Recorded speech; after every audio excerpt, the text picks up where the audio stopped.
So podcast listeners, next up, RINOs Revealed.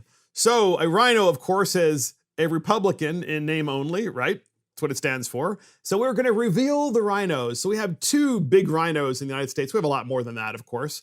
But the first up is good old Mitt Romney, senator from Utah, went to the Utah State GOP convention. And when Romney went there, he was allowed to speak. Of course, he was one of their featured speakers. It didn't go so well for Mitt Romney because he was booed. And boy, was he booed. And you're going to initially hear Mitt Romney talking in this clip. Then you're going to hear the state Utah GOP chairman say, hey, you need to show some respect. Well, you know, they could have thrown tomatoes. I'm glad they didn't, but they did boo him. And Romney, I think, deserves the booing because he's a complete phony in my book. We have that clip, and here it is.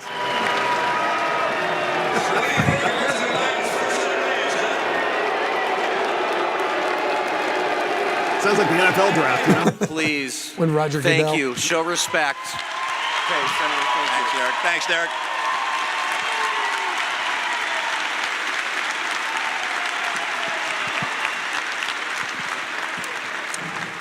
So, yeah, I understand that I have a few folks that don't like me terribly much, and I'm sorry about that, but I express my mind as I believe is right, and I follow my conscience as I believe is right.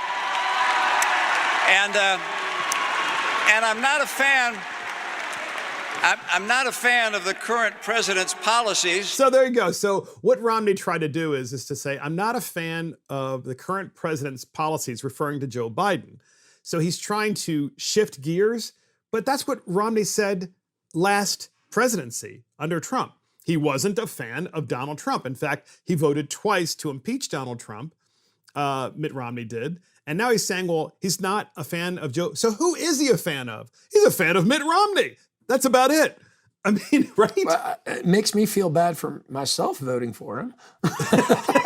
You're right about that. I know. Back in 2012. Never thought he was the right guy anyway. Well, the problems what the Republican Party has with RINOs, and you can sum it up pretty quickly, is RINOs come out and they tell you what you want to hear to get elected.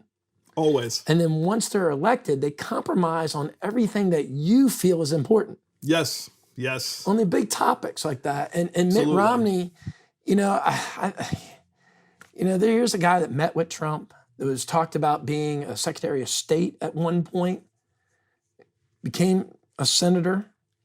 And most of us really, really liked at one point. Yeah, he was governor of Massachusetts, then he's senator from Utah, and it's like, make up your mind, first of all. Which state do you live in, number one? And number two, you really can't be a governor of a state like Massachusetts and a Republican without being a RINO. I mean, let's face it. And I want people to understand what I'm saying. When you're a governor of a very blue state, and you happen to be a Republican, at least that's what you have the R after your name, you're not going to really get elected unless you make a lot of promises to the citizenry that are really left of center. And so that means what you really want to do is to get elected. You're not really there to try to do the right thing unless you get elected saying one thing, left of center things, and then get elected and actually do what you really want to do in your heart to fix the state. Well, Romney didn't do that. And you know who else didn't do that? Larry Hogan. Larry Hogan is the governor of Maryland.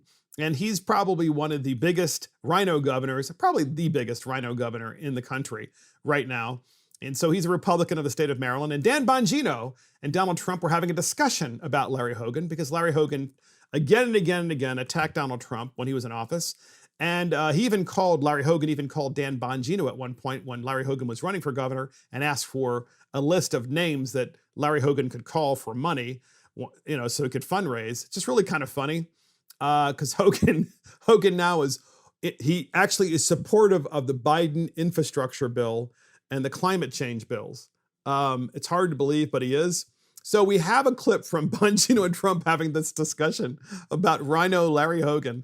And here's that clip. I'm with you on the governor of Maryland, too. Really, he should just call himself a Democrat and stop the whole routine. This guy. I watch him. He's a total loser, and he hasn't been a good governor. But he will say on tape all this positive stuff.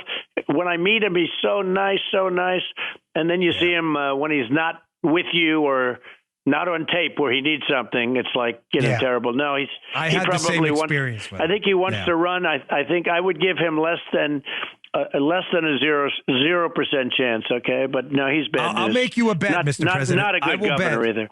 If you run in 2024, that you destroy him in Maryland, in the Maryland. I will bet you my right arm you bury him in Maryland if he wins. No, I think that's right. If he runs.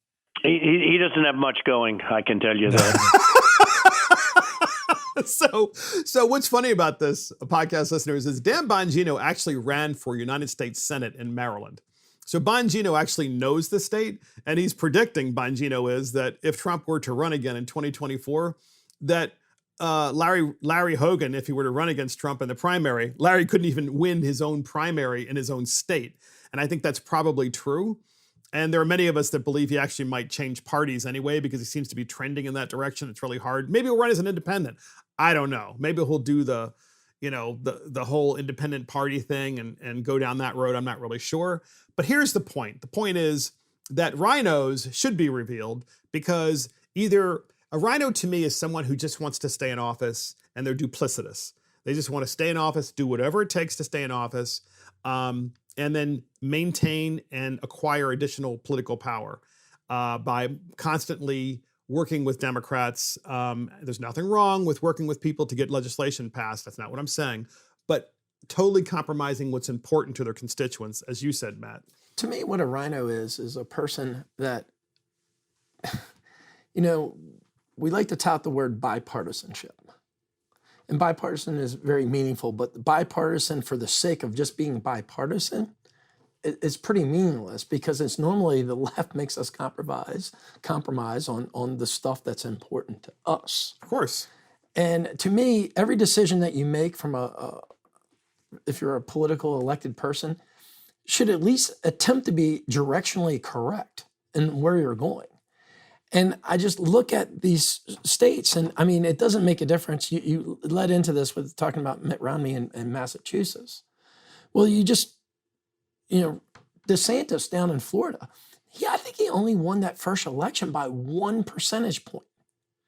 And instead of coming out there and being squishy and in the middle and trying to cater to both sides just to do it, he came out and talked about what he believed in. That's a great point. Was extremely articulate and made good directionally correct decisions. And I'm sure the next time a Florida election rolls around, he's going to win pretty handily, and I'm thinking he's on the cusp of stepping up to a lot bigger office. I agree with you. And he's gotten people enthusiastic, because it's a great when point. it comes down to it, our ways, our policies, it's just like with Trump. Our ways work. Our policies work. That's because we care about results. Right. We and what care about stands in the results way from and them solutions. is people demonizing them and distorting and distracting. That's a really good point. And sometimes those people come from our own party. I got to say, that's a really good point about DeSantis, because you're right. DeSantis had this really close election in Florida. He then governs. Then governs most definitely to the right of center, and he does so. And it works. And he does so with actual meaningful policies, like his anti-rioting policy, which basically says that if rioters come towards your business, among other things, that you can shoot them if they're trying to break in, and also that if a protest turns into a riot, the rioter is going to spend at least 6 months in jail. I don't know of any other state that's mandatory done that. minimums. Oh, they work. Exactly. No. We need to trust more activist judges, I think. That's right. And that's RINOs Revealed.